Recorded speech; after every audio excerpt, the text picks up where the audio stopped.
보석은 어디에 갖다 놓아도 보석입니다. 위치는 중요하지 않습니다. 그리고 아무리 더러운 오물이 묻어 있다 할지라도 이 보석의 가치는 그냥 그 보석 그 자체입니다. 6.25 전쟁을 겪었던 한 분의 이야기가 있습니다. 이분은 전쟁을 통해서 이 집과 그리고 땅과 이 곳간에 엄청나게 가득 채워놓은 이 벼 가마니를 하루 한날에 다 잃어버렸어요. 얼마나 절망스럽겠습니까? 빈 털터리가 된 그분에게 남아있는 것이라고는 그분이 가지고 있는 기술밖에 없더랍니다. 그래서 이분이 그 기술을 가지고 열심히 최선의 삶을 살다 보니까 다시금 재기할 수가 있고 다시금 그 모든 것을 회복할 수가 있었다고 이야기합니다. 집과 땅과 곳간에 가득 채운 이 벼 가마니보다 100배 더 가치 있는 보물은 내 안에 있는 실력인 거죠. 내 몸에 지니고 있는 그것이 진정한 내 것입니다. 그런데 많은 사람들 중에 이 자신의 존재의 가치를 의심하는 사람이 많습니다. 내가 이것 가지고 내가 무엇을 할 수 있을까? 내가 지금 가지고 있는 내 실력, 내 능력, 이것을 가지고 지금 저 세상에 나아가서 내가 무엇을 할 수 있을까? 이런 자기 비하를 통해서 자신이 가지고 있는 가장 소중한 가치를 그냥 상실하고 묻어두고 가는 사람이 있다라는 말이죠. 너는 세상의 소금이다. 너희는 세상의 빛이다. 이 말씀은 예수님께서 제자들에게 하신 말씀으로 굉장히 유명한 말씀입니다. 이런 우리가 이 말씀을 대할 때 항상 가장 먼저 드는 생각이 무엇입니까? 너희는 세상의 소금이고 너희는 세상의 빛이다. 그런데 우리 자신의 연약함을 보니까 그리고 내가 세상에 살아가면서 내가 소금의 역할도 감당하지 못하고 내가 빛된 사람으로 살지도 못하는 자신을 보면서 자책하며 살아갈 때가 많다는 거죠. 그러나 우리는 이 말씀이 제자들의 정체성에 대해서 하는 말씀이라는 사실에 우리는 주목할 필요가 있습니다. 우리가 흔히 말하는 정체성, 이 그리스도인의 정체성은 과연 여러분 무엇일까요? 이 어떻게 말하면 정체성이라는 것은 눈에 보이지 않는 나의 신분증과도 같은 겁니다. 눈에 보이지 않지만 모든 사람들이 가지고 있는 본질, 자기라는 그 존재를 의미하는 것이죠. 사람이 일생을 살아가는 동안에 정말 중요한 것은요, 나는 누구이고 나는 무엇 때문에 사는가라는 분명한 자신의 정체성에 대해서 깊이 고민하며 살아가는 것입니다. 그런데 이 정체성을 확립하지 못하고 사는 사람들이 많습니다. 왜냐하면 이 과거의 이 상처나 실패, 여러 가지 문제들에 붙잡혀서 거기에서 헤어나오지 못하고 부정적인 자화상에 갇혀서 절망 속에 살아가고 있기 때문입니다. 이것은 여러분 예수를 믿는 사람이나 믿지 않는 사람에게도 동일하게 적용되는 것이죠.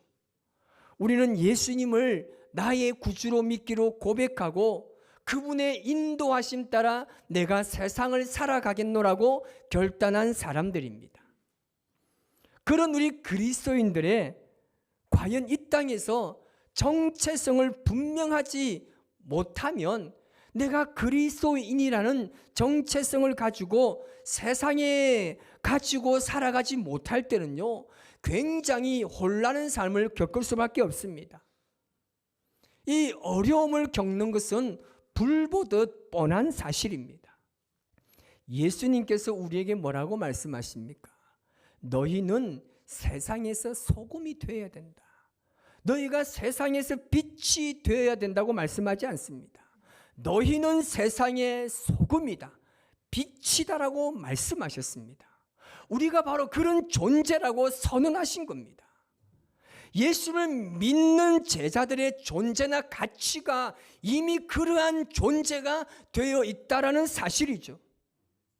소금이 되고 빛이 되는 존재가 이미 우리 안에 잔재되어 있다고 말씀하시는 겁니다. 그런데 이 존재는요, 교회 안에 그냥 머물러 있으면 그 존재로서의 가치를 상실하게 되는 겁니다. 그래서 그 존재가 실체가 되는 방법을 우리에게 말씀하고 있는 것이죠. 세상 속에 나아가서 너희들이 적극적인 존재로 살아가도록 하나님께서 우리에게 세상이라는 필드를 우리에게 주신 겁니다. 그런데 우리가 세상에서 소금과 빛의 존재로 살아가기 위해서는요, 반드시 두 가지 전제 조건이 있습니다. 먼저는 마태복음 5장 11절에 말씀하고 있습니다. 5장 11절에 뭐라고 말씀하고 있습니까? 너희가 욕을 먹고 박해를 당해야 하는 겁니다. 그리고 두 번째 조건은 12절에 있습니다. 너희가 욕을 먹고 박해를 당해도 너희는 기뻐하고 즐거워하라는 것입니다. 이것을 각오하고 결단하면 존재로서의 자격을 갖추는 거죠. 여러분, 이처럼 우리가 세상에서 소금과 빛으로 산다는 것은 그냥 마음먹고 결단했습니다 라고 한다고 해서 감당할 수 없다는 겁니다. 여러분, 어느 누가 내가 가는 길에 욕을 하고 돌을 던져도 된다고 말할 사람이 과연 누가 있겠습니까? 그런데 예수님께서는 뭐라고 말씀하시냐 하면 세상은 충분히 너희들을 향해서 욕을 하고 돌을 던질 수 있다고 말합니다. 이 세상은 죄악으로 가득하기 때문에 자신들이 듣기 싫어하는 소리 절대 듣지 않으려고 합니다. 여러분, 복음이 무엇입니까? 복음은 세상 사람들이 듣기 싫어합니다. 왜냐하면 너희들의 삶이 잘못되었다, 너희들은 다시금 돌아와야 된다, 회개를 촉구합니다. 너희들의 삶을 완전히 돌이켜서 예수님 믿는 사람으로 살아야 된다고 복음을 증거했을 때에 과연 세상의 사람들이 그 소리를 듣기를 좋아하겠냐는 거죠. 아마 싫어할 겁니다. 그래서 우리를 향해서 욕을 할 수도 있고 돌을 던질 수도 있습니다. 우리를 모함해서 무너지게 할 수도 있고 많은 사람들 앞에서 우리를 부끄럽게도 할 수 있다는 거죠. 그래서 이 모든 것을 감당할 수 있도록 예수님께서 우리를 향해서 너희는 이 같은 세상에서 그러한 존재의 가치를 명확하게 드러내라고 말씀하고 있는 겁니다. 그래서 우리 그리스도인들은 내가 누구냐에서부터 시작하는 겁니다. 내가 누군지를 모르면 과연 내가 이 세상에서 어떻게 살아갈 수 있겠습니까? 그 길을 알 수도 없고 방향도 알 수 없습니다. 그래서 내가 누구냐, 이것부터 시작되는 겁니다. 예수님께서 오늘 본문에서 이렇게 말씀하십니다. 우리 13절을 같이 읽겠습니다. 너희는 세상의 소금이니 소금이 만일 그 맛을 잃으면 무엇으로 짜게 하리요? 후에는 아무 쓸데없어 다만 밖에 버려져 사람에게 밟힐 뿐이니라. 아멘. 너희가 세상의 소금이 되라 빛이 되라, 여러분 그렇게 말씀하지 않습니다. 예수님께서 뭐라고 말씀하십니까? 우리를 너희는 소금이다 그렇게 규정하고 있습니다. 너희는 소금이다, 너희는 소금처럼 살아라, 빛으로 살아가 아니라 너희는 소금이다, 빛이다라고 말씀하고 있는 겁니다. 여러분, 소금은요 맛을 내기 위해서 죽어야 합니다. 녹아져야 되고 사라져야 합니다. 소금으로서의 모든 형태가 완전히 사라지는 겁니다.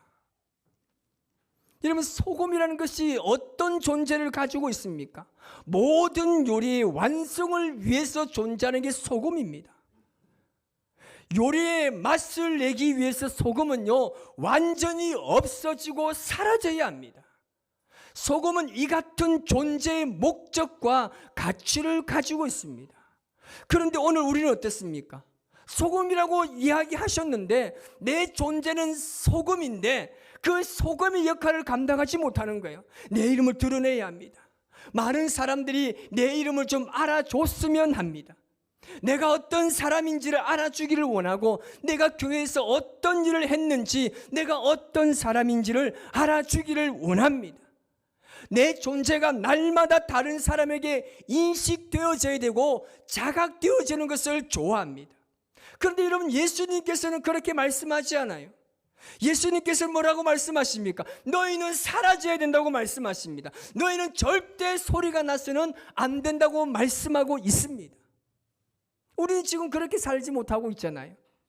예수님 말씀과 정반대로 살고 있는 모습이 우리의 신앙의 모습이 아닙니까? 예수님 반드시 너희는 죽어야 하고 사라져야 하고 없어져야 되는데 너희는 그 소금의 형태 그것을 지금 그대로 유지하고 있다고 말씀하고 있습니다. 소리가 나면 안 돼요. 그 옛날 종교 지도자들이 헌금할 때 어떻게 했습니까? 이 돈뭉치를 가지고 와서 헌금함에 쿵 하는 소리와 함께 큰 소리를 울렸습니다. 왜냐하면 그 소리에 따라서 헌금의 액수가 적고 많음을 알 수 있기 때문입니다. 그래서 예수님께서는 이런 자들의 헌금을 절대 좋아하지도 않고 칭찬하지도 않았습니다. 소리가 들리지 않을 정도의 적은 헌금이지만 자신의 생활비 전부를 하나님께 드린 그 여인의 헌금을 칭찬하신 겁니다. 소금은요, 소리가 나면 안 됩니다. 없어지고 사라지고 녹는데 무슨 소리가 들릴 수 있겠습니까? 소금이 음식에 들어가서 그 형태 그대로 유지하고 되어 있을 때에 여러분, 그것이 어떻게 소금이라 말할 수 있겠습니까? 오로지 소금은요, 그 형태, 그 모양, 그것이 완전히 사라지고 없어져야 하는 겁니다. 녹아져야 합니다. 그래야 소금입니다. 예수님께서는 이런 그 소금의 형태를 그대로 유지하고 있을 때 어떻게 된다고 말씀하셨습니까? 13절 후반절에 이렇게 말씀하십니다. 시작. 후에는 아무 쓸데없어 다만 밖에 버려져 사람에게 밟힐 뿐이니라. 아멘. 이 소금으로서의 가치를 상실하게 되면 여러분 버려지게 되는 거예요. 그 형태가 그대로 있으면 어떻게 됩니까? 그 알갱이 그대로 그냥 버려지는 거예요. 예수님께서 오늘 우리들에게 그렇게 말씀하고 있는 겁니다. 너희들이 하나님 나라의 백성으로서 부르심을 받는 그 순간부터 이미 너희는 세상의 소금이 되었다고 말씀하시는 것입니다. 자, 그럼 우리가 해야 할 일이 과연 무엇입니까? 하나님께서 아름답게 창조하신 이 세상, 그러나 인간의 죄악으로 인해서 더럽혀지고 부패한 세상을 너희가 하나님의 그 창조의 모습을 다시금 회복하라는 것입니다. 우리가 이 세상에 나가서 소금으로서 그 맛을 드러내야 하는 것입니다. 여러분, 세상은요 그냥 그대로 두면 타락하게 되어 있어요. 여러분들이 기도 생활하지 않고 말씀 생활하지 않고 여러분들이 전도 생활하지 않고 올바른 믿음의 삶을 살지 않고 그대로 두면 어떻게 됩니까? 타락합니다. 온전한 하나님의 사람으로 살지 못합니다. 인간의 죄성이 인간의 그 죄인의 본성을 가지고 있기 때문에 타락할 수밖에 없는 겁니다. 그래서 그 타락을 막기 위해서 그 타락을 막으려면 그리스도인들이 소금이 되어야 하는 것입니다. 아멘. 여러분, 지금 이 세상이 여러분 왜 이렇게 부패하고 타락했다고 생각합니까? 이유는 하나밖에 없습니다. 우리 그리스도인들이 세상에 살아가면서 소금된 역할을 감당하지 못하기 때문에 세상이 부패했고 타락했습니다. 여러분, 교회가 부흥하지 못하고 사랑이 식어지고 다툼이 많이 일어나는 건 무엇 때문에 그렇습니까? 내가 소금이 되지 못했기 때문입니다. 소금이 소금으로서의 가치를 잃어버리면 버려지는 겁니다. 버려진다는 뜻은요, 어리석게 된다는 말입니다. 우리 그리스도인들이 너무나 어리석게 살고 있지 않은지 한번 생각해 보시기 바랍니다. 자기 우월주의에 빠져 있고 자기 중심적인 삶을 살고 있습니다. 나만 아니면 괜찮다라는 생각으로 살다 보니까 세상이 이렇게 부패하지 않았겠습니까? 여러분, 예수님께서요, 너희들이 세상 한가운데 있어야 너희가 그 한가운데서 소금의 역할을 감당해야 세상이 부패하지 않고 썩어지지 않는다는 겁니다. 그런데 이런 보십시오. 세상이 부패하고 타락했을 때 예수님께서 세상을 향해서 말합니까? 아니면 우리에게 말씀하시고 우리를 나무라십니까? 예수님께 절대 세상을 향해서 말하지 않습니다. 절대 타락하고 부패한 세상을 향해서 말하지 않습니다. 우리들이 잘못했다고, 너희들을 잘못했다고 우리를 나무라는 것입니다. 너희들 때문에 저들이 구원에 이르지 못하고, 너희들 때문에 저들이 복음을 듣지 못하고, 너희들이 소금으로서 역할을 제대로 하지 못하기 때문에 이 세상이 타락하고 저들은 그 죄악의 구렁텅이에서 헤어나올 수 없는 것이라고 예수님께서 우리에게 말씀하시는 겁니다. 우리에게 책임을 물으시는 겁니다. 왜요? 왜 예수님께서 나에게 그 책임을 물으십니까? 내가 소금이기 때문에 그래요. 내가 빛이기 때문에 예수님께서는 우리에게 이 부패한 이 세상을요, 잘못됐다고 말하는 겁니다. 예수님께서 우리를 향해서 왜 빛이라고 말씀하십니까? 14절에서 15절 말씀을 우리 같이 한번 읽어보겠습니다. 너희는 세상의 빛이라. 산 위에 있는 동네가 숨겨지지 못할 것이요, 사람이 등불을 켜서 말 아래에 두지 아니하고 등경 위에 두나니 이러므로 집안 모든 사람에게 빛이 있느니라. 아멘. 여러분, 빛이 존재하는 곳은요, 어둠이 있을 수가 없습니다. 빛이 드러남과 동시에 어둠은 사라집니다. 빛이라는 존재는요, 말 아래에 숨겨져 있으면 그 존재로서의 가치를 상실하게 되는 것입니다. 예수님께서도 이 땅에 계실 때 빛으로 계셨습니다. 요한복음 9장 5절에 이렇게 말씀합니다. 시작. 내가 세상에 있는 동안에는 세상의 빛이로라. 아멘. 빛은요, 여러분, 드러납니다. 많은 사람들이 볼 수 있도록 빛은 드러나게 되어 있습니다. 예수님께서 가시는 곳곳마다 많은 사람들이 그 빛을 보고 몰려들었습니다. 그리스도인들은 어떻게 살아도 그리스도인으로 드러나게 되어 있습니다. 우리의 정체성이 바로 빛이기 때문입니다. 그런데 이것은요, 나를 드러내기 위한 것이 아닙니다. 오늘 본문에 뭐라고 이야기합니까? 16절 말씀을 같이 읽어보겠습니다. 이같이 너희 빛이 사람 앞에 비치게 하여 그들로 너희 착한 행실을 보고 하늘에 계신 너희 아버지께 영광을 돌리게 하라. 아멘. 나를 드러내는 것이 아니에요. 하나님의 영광을 드러내기 위함인 줄 믿습니다. 내가 빛으로 사는 것은요, 나를 드러내는 게 아니라 나의 선한 행실을 사람들에게 알리기 위한 것이 아니라 하나님의 영광을 드러내고 하나님의 빛을 드러내는 것입니다. 여러분, 예수님께서 우리를 향해서 왜 소금이고 너희가 빛이라고 말씀하셨습니까? 이 세상은요, 반드시 소금과 빛이 필요하기 때문입니다. 어두운 세상에 빛으로 오신 예수님께서 이제 우리에게 그 사명을 위임하셨습니다. 그런데 지금 우리가 어떻게 살고 있습니까?